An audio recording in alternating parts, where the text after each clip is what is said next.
Hai Sobat Kicau Mania, berjumpa lagi dengan channel YouTube saya, Brother Channel. Konten kita kali ini saya akan menunjukkan kepada teman-teman ya, hasil perkawinan ibu dan anak. Dan di depan saya ini adalah anakan dari ibu dan anak, atau perkawinan insek ya, perkawinan saudara.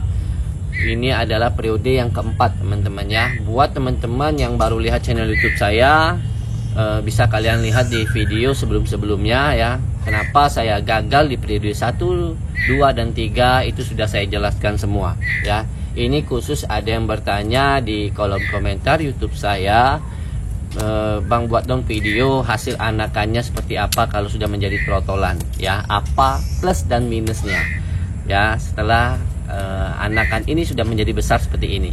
Dan juga nanti saya akan bahas juga permasalahan ibunya ini teman-teman ya. Ibunya ini sudah saya cabut juga di dalam kandang ternak karena posisi dia ini sudah mau ngurak ya, atau rontok bulu teman-teman ya. Dan sudah saya biarkan di dalam kandang ternak kurang lebih itu 1 bulan, tetapi tidak juga kunjung bertelur. Terpaksa ini saya cabut ya. Nah, saya akan bahas dulu permasalahan anakan yang ini dulu teman-teman ya.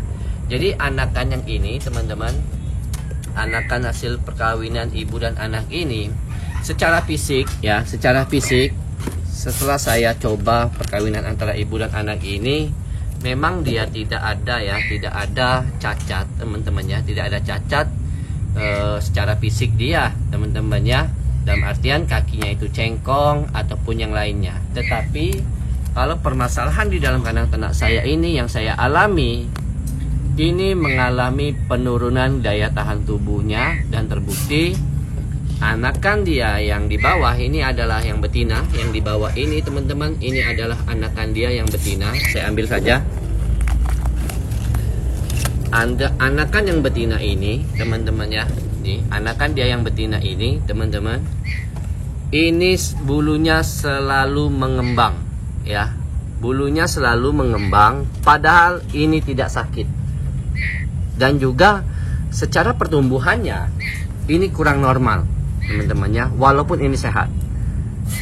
Nah, kalau lihat dari paruhnya teman-teman ya, memang ini sedikit kurang rapat ya paruhnya ini ya. Tetapi kalau seperti ini bukan hanya dialami khusus perkawinan inbreeding atau insek ya, perkawinan ibu dan anak ataupun bapak sama anak ataupun yang sedara setetesan teman-temannya.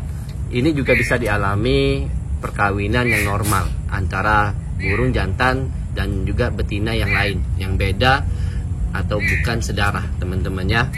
Nah, ini bisa dialami ya, karena bisa dibilang ya ini mungkin kebetulan saja teman-temannya. Tetapi kalau secara body dia tidak ada ya cacat cengkong kakinya ataupun yang lainnya. Tetapi yang saya alami ini penurunan daya tahan tubuhnya. Dan juga anakan ini terlihat seperti sakit terus teman-teman ya. Terlihat dia seperti sakit terus, bulunya mengembang, khusus yang ini ya teman-temannya, seperti mengembang. Padahal ini sudah saya jemur juga teman-temannya, tapi masih juga seperti ini ya. Nah, kalau dibilang ini bisa normal atau enggaknya, pastinya itu bisa normal teman-temannya, bisa normal sekali. Karena saya ada anakan hasil perkawinan setetesan ya, dalam artian misalkan telurnya itu 3, ada jantan dan betinanya, itu saya kawinkan ya. Masih sedara juga jatuhnya teman-temannya, itu ada juga anakannya. Ini dulu seperti ini juga, seperti betina ini. Tapi selama 6 periode yang saya kawinkan dengan setetesan itu baru berhasil ke periode yang ke-6 teman-temannya. Periode yang 1, 2, 3, 4, 5 itu nggak berhasil, nggak dapat benar-benar anakannya. Dan periode ke-6 itu saya dapat anakannya, tapi cuma 1 juga saya dapat teman-temannya. Nanti saya akan tunjukkan buat kalian. Saya akan bahas dulu yang ini. Nah, jadi kalau teman-teman mau mengawinkan antara ibu dan anak itu silakan saja ya, nggak masalah. Karena tidak semua anakannya itu cacat ya, tidak semua anakannya itu cacat. Ada juga dia yang sehat ya, seperti ini sehat sekali teman-teman ya. Jadi nggak semua ya. Nah, kalau dibilang bisa berkurang atau enggak masalah kualitasnya teman-teman ya, itu menurut saya tergantung dari kualitas indukan itu sendiri ya, baik itu anaknya yang jantan ataupun yang betinanya. Asalkan dari indukan yang berkualitas juga, baik jantan dan indukan betinanya, ya anakannya ya pasti teman-temannya akan berkualitas juga. Tetapi ingat, anakan yang berkualitas tidak akan turun setiap periodenya. Ada periode-periode tertentu ya. Jadi kalau masalah kualitas itu sifatnya secara global teman-temannya. Jadi tidak mesti yang bukan perkawinan saudara anakannya itu pasti merata berkualitas semua, yang enggak juga teman-temannya. Jadi sifatnya itu ya enggak semuanya juga teman-temannya. Jadi wajar saja ya. Tetapi kalau untuk yang perkawinan saudara ini bisa dibilang frekuensinya ya, frekuensinya anakannya berkualitas atau enggak, ini bisa dibilang 50-50 teman-temannya, 50%. Berbeda dia bukan perkawinan saudara. Jadi ada dia nyelip, pasti anakannya itu kurang berkualitas, ada teman-temannya. Jadi penurunan kualitasnya itu pasti ada teman-temannya. Tetapi ada juga dia yang berkualitas. Misalkan ya, untuk indukan yang umumnya, secara umumnya yang bukan perkawinan saudara, misalkan 1, 2, 3 periode penetasan 1, 2, 3, dan 4, dan 5 itu misalkan merata berkualitas semua. Nah, tetapi kalau untuk yang perkawinan saudara, misalkan yang pertama itu berkualitas, yang kedua, 3 itu belum tentu teman-temannya, bisa jadi berkurang kualitasnya. Jadi seperti itu teman-temannya, lebih mudah teman-teman itu saya gambarkan seperti itu ya, buat teman-teman yang pemula ya. Nah, kalau dibilang pasti apakah keluar blorok atau enggaknya teman-teman, terus terang saja saya ini belum dapat ya bloroknya, tetapi sudah ada bisa dibilang gejala telurnya itu mau keluar blorok ya. Nah, seperti apa mau keluar bloroknya ini teman-teman? Ini saya akan bahas ke indukan betina dia. Kita singkirkan dulu anakan yang ini teman-teman ya. Saya akan bahas masalah indukan yang betina ini. Oke teman-teman ya, ini indukan yang betinanya sudah saya letakkan di sini. Saya akan bahas dulu masalah indukan betina ini. Yang pertama, indukan betina saya ini teman-teman, tentunya saya sudah tahu masalah genetiknya ya. Genetik ibunya ini sangat kuat sekali teman-temannya. Dalam artian dia selalu mengeluarkan genetiknya itu ke anak-anakannya ya. Bisa dibilang hampir 80% dia menurunkan genetiknya ke anakan dia yang jantan teman-temannya, ataupun ke anakan yang betinanya ya, betina saya ini teman-temannya. Nah, setelah saya kawinkan dengan anaknya yang jantan, yang tentu saja dia mewarisi sifat dan genetiknya seperti ibunya, besar kemungkinan itu ada bloroknya. Kenapa saya bisa bilang begitu teman-teman? Karena begini, indukan betina saya ini sudah jalannya 5 tahun teman-temannya, jalan 5 tahun. Dan tentu saja saya sudah tahu bentuk telurnya seperti apa, bentuk telurnya, warna telurnya ya. Jadi warna indukan telur burung murai batu saya yang betina ini warna hijau berbintik-bintik coklat ya. Ya, telur murai biasa teman-teman ya, pasti teman-teman itu sudah paham ya. Tetapi setelah saya kawinkan dengan anaknya yang jantan, di periode yang pertama, 2 dan 3 itu nyelip telur warna putih bintik coklat. Setelah saya senter menggunakan senter handphone, ada embrionya teman-temannya, ada embrionya. Tetapi memang ini kesalahan saya. Kenapa bisa dibilang kesalahan saya teman-teman? Karena ada yang sudah menyampaikan ke saya ya, salah satu subscriber saya menyampaikan kepada saya kalau anakannya perkawinan ibu dan anak atau bapak sama anak pasti mengalami penurunan kualitas telurnya ya. Nah, untuk mencegah itu teman-teman, akhirnya telurnya yang berbeda sendiri ini itu saya tetaskan menggunakan inkubator dengan suhu 37,3 sampai 37,4. Itu saya tetaskan menggunakan inkubator dan itu berhasil teman-teman ya. Ada embrionya tetapi ya mati teman-temannya. Embrionya itu mati sebelum dia netas karena kesalahan saya sendiri. Saya menggunakan inkubator tetapi tidak ada namanya power supply-nya. Jadi begitu mati lampu, ya telurnya yang ada embrionya itu mati, teman-teman ya. Ya ini teman-temannya. Nah yang keduanya itu sama, teman-temannya. Saya coba lagi, ya akhirnya ya saya coba lagi itu yang nggak mati memang lampunya, teman-temannya, tetapi embrionya yang lemah, teman-temannya. Dan begitu juga yang ketiga itu kalau nggak salah keinjek ya, keinjek telurnya sudah pecah sedikit. Nah itu jadi seperti itu permasalahan, teman-temannya. Tetapi ibarat kata dia keluar ya, keluar telur yang berbeda sendiri dari telur dia yang biasanya ya. Nah yang tahu seperti ini tentunya penangkar ya, penangkar burung murai batu, apalagi ini sudah jalan 5 tahun, teman-temannya, sudah tahu persis bentuk telurnya seperti apa, bentuk karakteristik anakannya itu seperti apa, teman-temannya. Jadi bisa dibilang ya sudah paham betul ya. Jadi bisa dibilang juga besar kemungkinan hasil perkawinan antara ibu dan anak itu bisa keluar blorok ya, saya pastikan seperti itu. Asalkan genetik ibunya ini kuat ya, genetik ibunya ini kuat atau dominan ya. Nah kalau dia dominan dan anaknya yang jantan itu juga dominan, otomatis terjadinya tabrakan ya, tabrakan genetik keduanya. Nah harapannya nanti itu bisa larinya ke ekornya, teman-teman, ke bulunya, teman-temannya, sorry ya, ke bulunya. Yang harapannya nanti bisa keluar blorok ataupun warna lainnya ya. Nah apalagi kita sudah pegang, teman-temannya, yang sudah saya bilang tadi, kita sudah pegang yang namanya bentuk telur, warna telurnya itu seperti apa ya.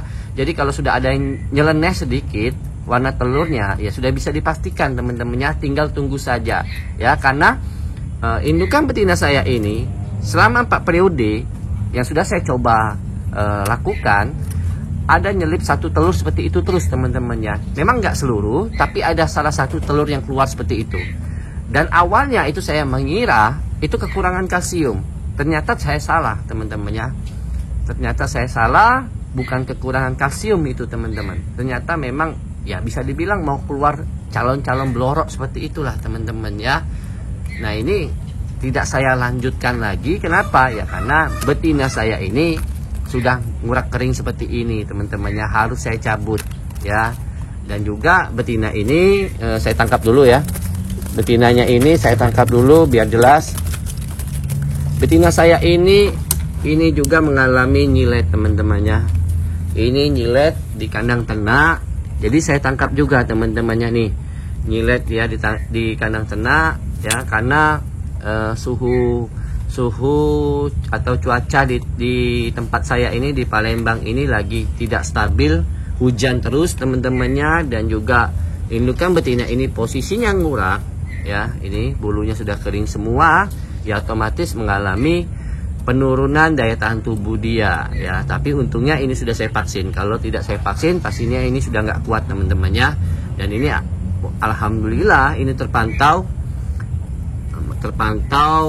indukannya ini nyilet begini ya, langsung saya rawat dulu, teman-temannya. Nantinya ini pasti saya akan lanjutkan saya kawinkan lagi dengan anaknya yang jantan setelah dia selesai mabungnya ini, teman-temannya.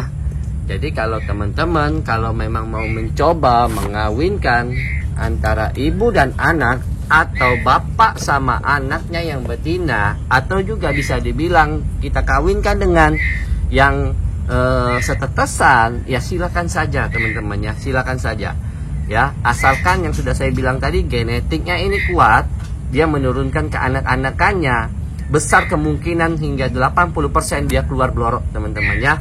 Seperti itu ya, karena saya sudah tahu ya genetik ibunya ini seperti apa, teman-temannya. Dia selalu mewariskan ke anak-anaknya. Nah kalau kita sudah paham seperti itu, ya tinggal kita kawinkan saja, teman-temannya. Mudah-mudahan bisa keluar ya. Jadi itu buat teman-teman, jangan penasaran. Dan pastinya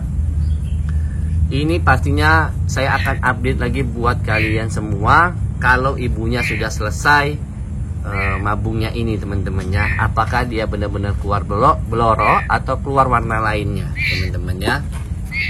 Jadi kalau teman-teman yang sepasang ya, kandang ternaknya sepasang, lebih baik jangan coba teman-teman ya. Ini menurut saya jangan dicoba ya, kecuali teman-teman ini sudah ada lebih dari mungkin 2 pasang teman-teman ya nggak masalah. Kita fokuskan satunya itu, kita fokuskan dia kawin antara ibu dan anak atau bapak sama anaknya ya. Kalau kita semua kandang kita kayak gini kan semua ya, siap-siap saja teman-temannya kita bisa rugi ya, karena ya memang sudah biasa teman-temannya. Nah, yang namanya perkawinan sedarah ini pastinya mengalami penurunan daya tahan tubuhnya kalau genetiknya ini sifatnya dominan ya.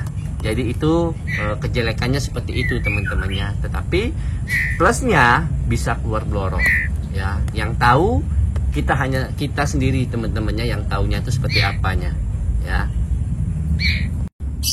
Dan yang pastinya teman-teman, keduanya ini nanti saya akan kawinkan begitu dia usianya sudah 7 bulan ya. Kita lihat apakah dia bisa langsung keluar blorok atau dia melalui proses dulu ya. Proses dulu, keluar tolol-tolan biasa baru keluar blorok. Nah, ini pastinya menjadi misteri nantinya ya. Kita akan buktikan nanti begitu anakan ini usianya sudah 7 bulan ya. Pastinya saya akan update buat kalian semua ya. Karena ya jelas saja teman-teman ya, untuk harganya yang blorok ya tentu berbeda dengan warna burung murai batu yang seperti biasanya teman-teman ya. Nah, harapannya seperti itu ya. Apalagi anakan saya ini kan dari anakan yang terah ya. Nah, harapannya nanti juga bisa keluar blorok dan bisa kita bawa dia ke gantangan teman-teman ya. Karena saya sudah tahu kualitas anakan dari indukan-indukan betina ini dari saudara-saudara dia yang sebelum-sebelumnya, dari pejantan-pejantan yang lain yang bukan sedara ya. Nah, ini saya akan tunjukkan buat kalian juga ya, anakannya hasil perkawinan setetesan ya. Saya akan tunjukkan buat kalian. Oke teman-temannya, ini adalah anak hasil perkawinan setetesan ya. Ini yang saya bilang tadi, di periode ke-6 itu saya dapat anakannya, tetapi cuma satu teman-temannya, jantan juga ya. Tapi sayangnya ini nggak ada betinanya teman-temannya. Kalau ini sudah ada betinanya kemarin waktu periode ke-6 ini, tentu saja sudah saya kawinkan umur segini teman-temannya. Ini usianya 7 bulan teman-temannya. Tapi sayangnya betinanya saya nggak dapat teman-temannya. Jadi ini bukan anakan yang ini teman-temannya, bukan ya, dari indukan betina saya yang lain ya. Nih sayangnya seperti itu teman-teman ya. Jadi buat kalian ya coba saja, nggak masalah ya, coba saja ya, harapannya nanti bisa keluar blorok. Oke teman-temannya, mungkin sekian dulu video kita kali ini ya. Semoga bermanfaat buat kalian semua, khususnya peternak burung murai batu seluruh Nusantara. Salam kicau mania.